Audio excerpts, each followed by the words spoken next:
గాంధీ భవన్ లో ఇకపై నో ఫ్లెక్సీలు, గాంధీ భవన్ లో బ్యానర్లు, కటౌట్లు పెట్టొద్దని నిర్ణయించారు. సోనియా గాంధీ, రాహుల్ గాంధీ ఫోటోలు మాత్రమే ఉండాలని మీనాక్షి నటరాజన్ ఆదేశించారు. దీంతో ఇతర నేతల ఫోటోలను, కటౌట్లను తొలగిస్తున్నారు. ఇదే అంశంపై మరింత సమాచారం మా ప్రతినిధి సిద్ధార్థ్ అందిస్తారు. సిద్ధార్థ్.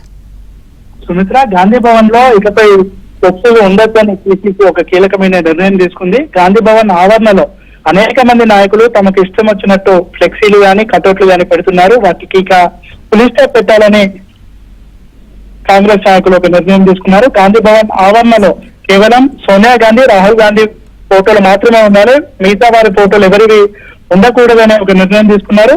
ఆల్రెడీ ఉన్నటువంటి ఫ్లెక్సీలు గాని, కటౌట్లు గాని గాంధీ భవన్ సిబ్బంది ప్రస్తుతం అయితే తొలగిస్తున్నారు. రేపు టీపీసీసీ వర్కింగ్ విస్తృత స్థాయి సమావేశం ఉంది.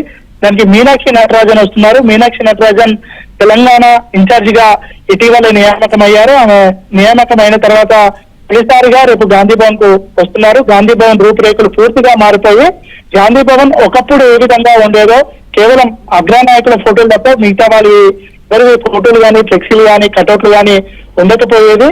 ఇప్పుడు కూడా అదే రీతిన గాంధీ భవన్ ఉండాలని ఒక నిర్ణయం అయితే తీసుకుని ప్రస్తుతం అయితే ఉన్నటువంటి ఫ్లెక్సీలు గాని, కటౌట్లు గాని తొలగిస్తున్నారు. భవిష్యత్తులో ఎవరు ఫ్లెక్సీలు గాని, కటౌట్లు గాని పెట్టొద్దని ఒక పాలసీ డిసిషన్ కూడా తీసుకున్నారు. కేవలం రాహుల్ గాంధీ, సోనియా గాంధీ ఫోటోలు మాత్రమే గాంధీ భవన్ ఆవరణలో ఉండాలని పిసిసి చీఫ్ ఒక నిర్ణయం తీసుకున్నట్టు తెలుస్తా ఉంది.